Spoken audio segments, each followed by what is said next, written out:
Bwana Yesu asifiwe. Ninakusalimu katika jina kuu la Yesu Kristo.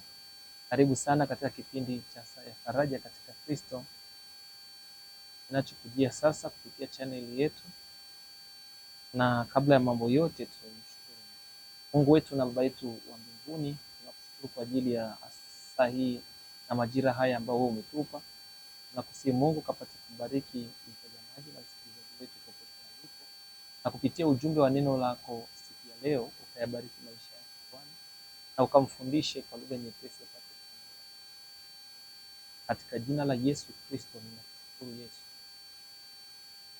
Neno la Mungu linalotuongoza leo liko kwenye kitabu kile cha Methali sura ile ya 6 mstari ule wa 6. Anasema, mwendee chungu, zitafakari njia zake, ukapate hekima, kwa maana yeye hana akida wala msimamizi, lakini hujiwekea akiba ya chakula chake wakati wa hari. Na leo tunafundisha somo linalohusu kuweka akiba. Kuweka akiba ni kitendo cha kutenga sehemu ya kipato chako na kuhifadhi kwa ajili ya matumizi ya baadaye. Ni kile kitendo cha kutenga sehemu ya kipato chako unachopata kila siku na kukihifadhi kwa ajili ya matumizi ya baadaye. Ukisoma Nyakati wa Kwanza sura 29 kwanza ule mstari wa 2, utaona Mfalme Daudi akisema hivi: nimeweka akiba ya nyumba ya Mungu wangu. Kwa hiyo ni kitu ambacho pia hata kwenye Biblia kipo na kimekuwa kilifanywa hata na watumishi wa Mungu wengine waliotangulia. Na ukisoma habari za Yusufu, alitumwa kule Misri na Mungu kwa ajili ya kuweka akiba ya miaka 7. Alihifadhi chakula cha miaka 7 kwa ajili ya njaa ambayo ingetokea. Kwa hiyo kitu kilichonusuru Misri ni ile akiba ambayo Yusufu aliweka baada ya kufasiri ile ndoto ya mfalme. Na kile chakula kilisaidia sio Misri tu, lakini hata mataifa mengine kama Kanani walisaidika. Biblia inazungumza pia kuhusu mdudu anaitwa chungu. Ukitaka kuweka akiba lazima ukasome hii shule ya chungu. Chungu ni aina ya sisimizi wale wakubwa weusi. Biblia inatuambia katika Methali sura ya 6 mstari wa 6, twenende na tukawachunguze, tukazitafakari njia zake huyu chungu. Huyu chungu anajua kuyatumia majira na nyakati. Lakini kwenye kitabu cha Methali sura ya 30 mstari wa 25 wameeleza zaidi kwamba chungu ni watu. Yaani kule kwenye Methali 6 mstari ule wa 6 anasema chungu ni aina ya siafu. Lakini kule kwenye Methali 30 mstari wa 25 anasema chungu ni aina ya watu wanaoweka akiba ya chakula chao wakati wa hari, wakati wa jua. Kwa hiyo sasa anavyosema muendee, maana yake ukachukue maarifa kwake, ukaone wale wadudu wanavyokwenda kutafuta chakula wakati wa jua. Kwa nini? Mvua ikinyesha yale mashimo yao yanajiblock, kwa hiyo wanakuwa wanakula akiba iliyoko ndani ambao ni stock. Kwa hiyo Biblia ilikuwa inataka sisi tuwe watu wa kuweka akiba. Na sasa hivi kuna kipindi kitatokea kizito, na mahali utapita utabidi utumie akiba yako, sio kitu unachoingiza kwa siku, kile ulichoweka. Kwa hiyo umuombe Mungu akupe hekima. Kila fedha inayopita mkononi mwako uweze kumuuliza Mungu, hii fedha ni ya kutumia leo au ni ya kutumia kesho? Kwa hiyo leo na kesho haitafanana. Kunakuja hali nzito sana ya uchumi ulimwenguni kote, duniani kote. Maisha yatabadilika. Mzunguko wa fedha utaenda polepole maeneo tofauti tofauti. Kwa hiyo atakaweza kusurvive ni huyu ambaye amekwenda kusoma kwenye shule ya huyu mdudu anaitwa chungu na akaweza kuweka akiba. Kwa hiyo sababu wanasema huyu chungu ana akida, hana kiongozi wala mkuu wake, hana mtu anayemuelekeza, lakini yeye hujiwekea akiba ya chakula wakati wa jua, kukusanya chakula chake wakati wa mavuno. Kwa hiyo chungu ni watu wasio na nguvu, lakini hujiwekea akiba. Ndivyo ilivyo kwenye Methali 30 mstari wa 25. Kwa hiyo huyu chungu unachoenda kukitafakari kwake ni nini? Ni namna anavyojua nyakati zimebeba nini. Yeye anajua wakati wa jua, anajua wakati wa mvua, anajua wakati wa mavuno, anajua wakati ambao si wa mavuno. Kama angekuwa juu, asingeweza kwenda kukusanya chakula wakati wa mavuno, lakini anaenda kukusanya chakula wakati wa mavuno. Kwa hiyo na kwenye maisha yetu tunatakiwa tuwe sasa na Methali 30:25. Tuwe ni wale watu ambao tunaweka akiba. Pale anasema chungu ni watu wasio na nguvu, lakini hujiwekea akiba. Na hii akiba sasa hivi, yani kama mtu hajaweka akiba atapitia mahali pagumu sana. Kuna watu wengine wanasema wao ni watumishi, wanaomba, hakuna kibaya kitakachotokea. Mhubiri 3, kila jambo lina majira na nyakati zake na wakati chini ya jua. Kuna wakati wa kuzaliwa na kuna wakati wa kufa. Kuna wakati wa kuvuna na kuna wakati wa kupanda. Kuna wakati wa kutumia ulichoweka.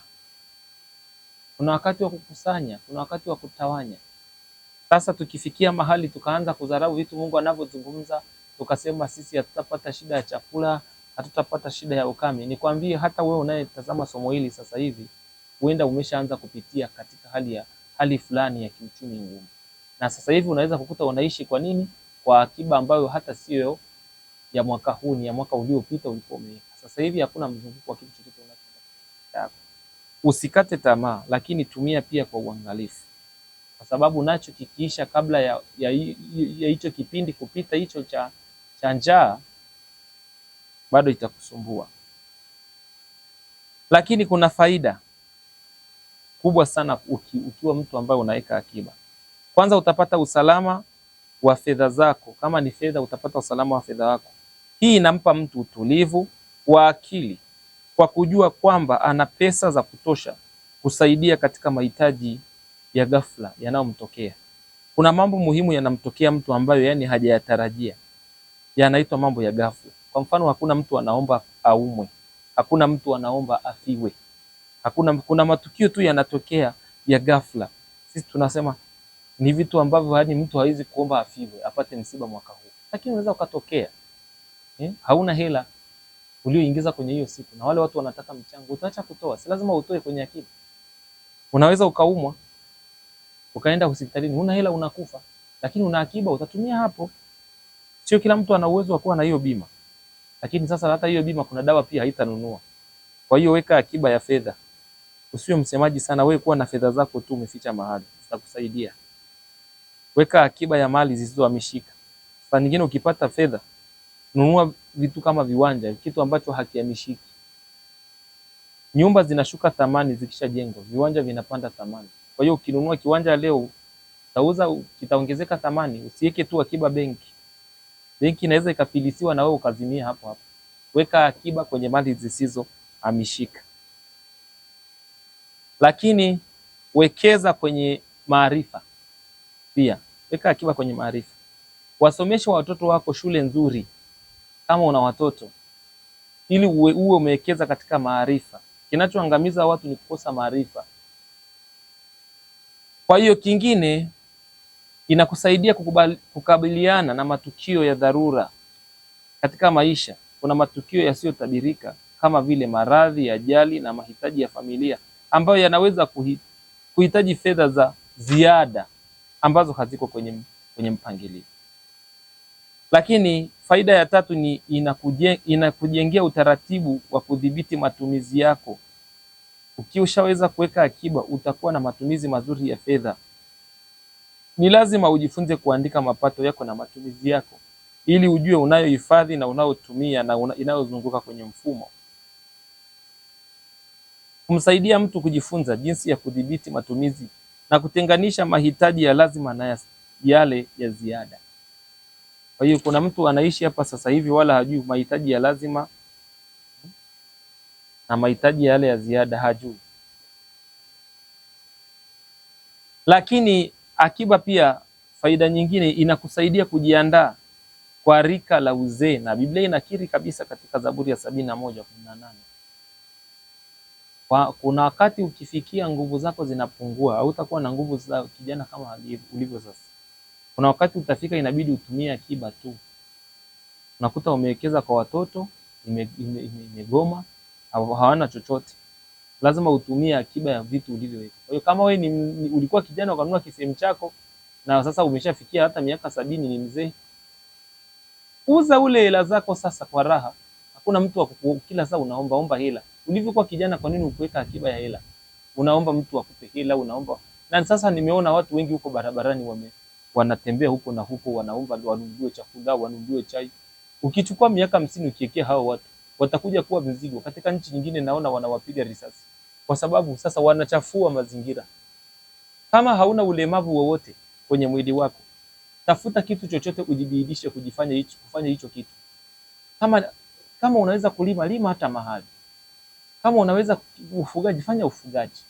Kama unaweza kufanya, fanya kitu chochote ambacho kitakuingizia kipato. Usikubali kutumia nguvu zako bure kwenye mambo yasiyokuwa na maana. Ikiwa hauna ulemavu wowote, basi tumia muda huo kwa ajili ya kutafuta kipato cha sasa na cha baadaye.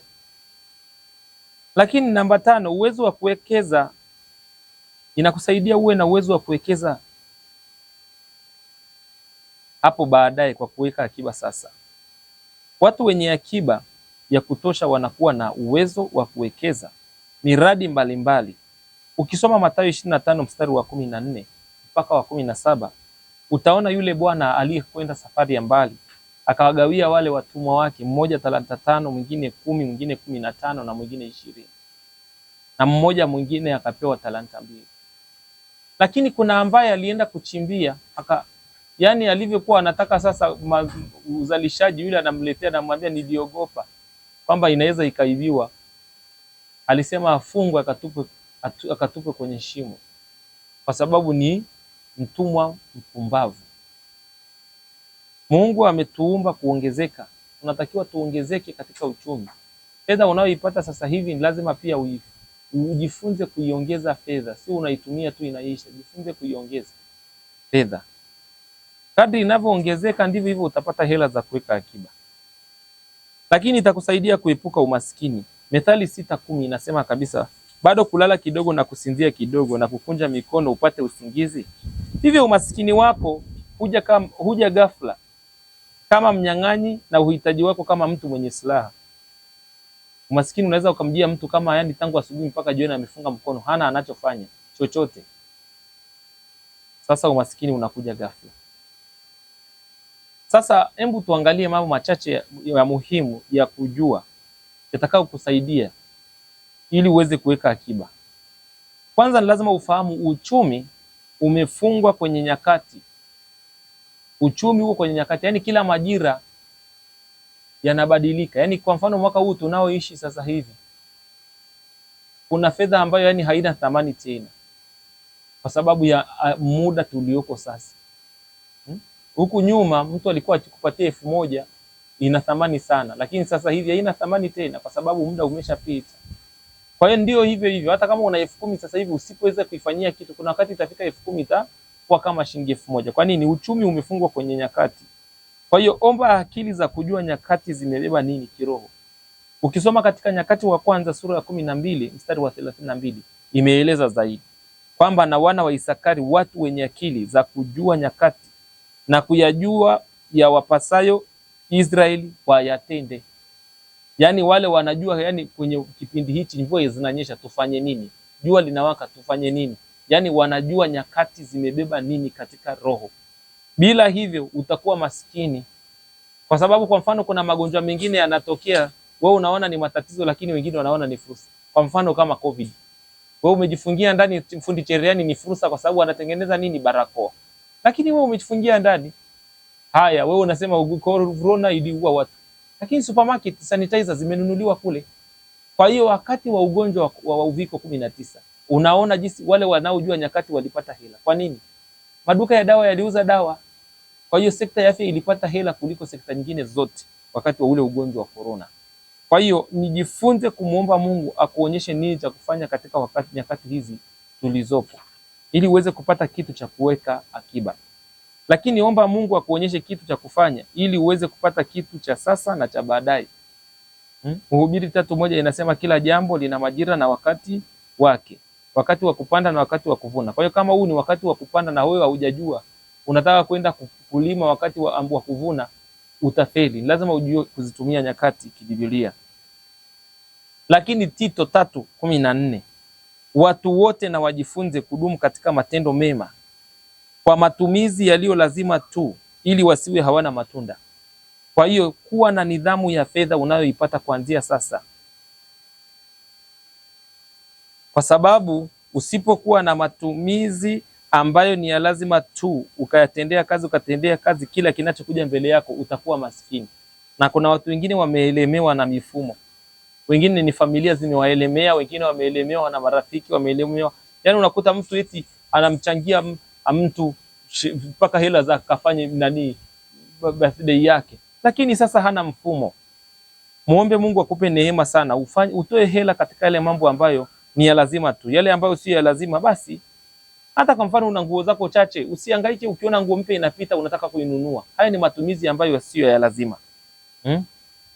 Kununua vyakula, unapika chakula kingi mpaka unatupa. Hiyo ni kuharibu masuala ya uchumi. Kuna vitu vingi tu ambavyo ni vya kulimiti. Lakini swala la kuweka akiba ujue ni swala la vita ya kiroho. Hivyo usitumie akiba bila malengo husika. Hebu fikiri wakina Yusufu wangetumia kile chakula cha miaka 7. Kabla ile miaka 7 ya njaa ijaja. Kule Misri wangekufa wote na mataifa mengine ya jirani. Kama huko Kanani watu wangekufa wote, kwa sababu walijua hichi chakula ni cha majira gani. Walijua majira ya kuhifadhi, walijua majira ya kutumia. Kwa hiyo tunakusii popote unapotusikia, weka akiba. Hata kama unafanya biashara ndogo unapata shilingi 1000, iweke. Chako ni chako, cha kuazima hakitakusaidia. Lakini cha pili, ombea chanzo chako cha kipato kisife. Ombea ufahamu wako kabla hujafanya maamuzi ya fedha ulionayo sasa, kwamba unataka kufanya kitu fulani, mshirikishe Mungu. Lakini usifanye kitu chochote bila kumhusisha Mungu mpango wako. Biblia inazungumza kwenye Zaburi ya 37 mstari ule wa 5. Kabidhi Bwana njia zako zote na mtumainie yeye atafanya.